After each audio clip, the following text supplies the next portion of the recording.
COVID cases are popping up in the athletes' village in Tokyo and among Olympians who haven't even arrived yet. With the opening ceremonies just days away, there are a lot of people skeptical of the push for the games to continue. So to talk more about that and how the IOC is handling cases is Washington Post reporter Cindy Boren. Cindy, thanks so much for joining us today.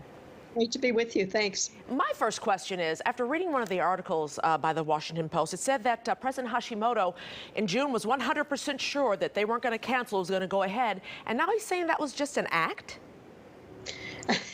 Some act, right? Yeah. Now Japan is saying we can always cancel the games. That's the Tokyo Organizing Committee. There's just one problem. The games are owned by the International Olympic Committee, and they are the ones who will make the call, and they are not inclined in any way to cancel the games. There are billions of dollars on the line for the IOC. It's all about the money. How can they do that now? They should have done that a long time ago.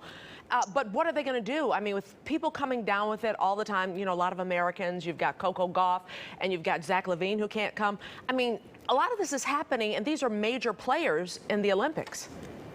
Exactly. I would look for more and more people to be scratched. Maybe teams will have to forfeit games because they don't have enough players to compete.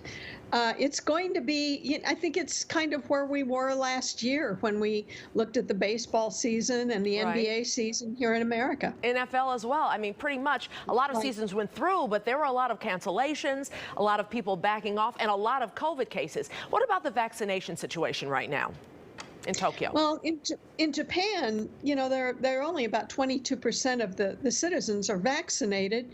They're not happy about that. Most of the athletes are, but there are several high-profile athletes who are not. And given the fact that there are breakthrough infections, it seems likely that there are going to be breakthroughs even among vaccinated people. Maybe it'll be more like the way it is here in America, contained in spots within the village. But I don't know. They want to keep the athletes kind of locked down in the bubble the way the NBA was to great success. But I'm not so sure it will work quite as well with the Olympians. Now, there's going to be a lot of finger pointing with this, especially if things just go crazy. Who are they going to point a finger at? The president, all of Japan, or Tokyo, or IOC? My guess is they will point fingers at IOC, and I think IOC really won't care. They'll say they went ahead. You spent a lot of money. The money, went through. We went through with the game. So what else can you expect? But what about the disease, the virus? That's a problem. And what about the 93,000 people who have arrived in Tokyo, who are athletes, media members, people putting on the games themselves?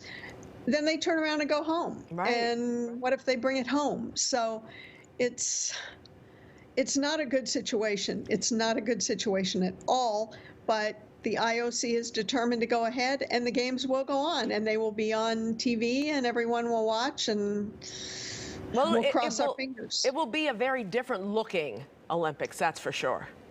With no people in the stands, no family members, no hugs. They're not, even the presentation of the medals, usually you see an official putting the medal around someone's neck. They're not going to do that. It's going to be weird. It's not the same.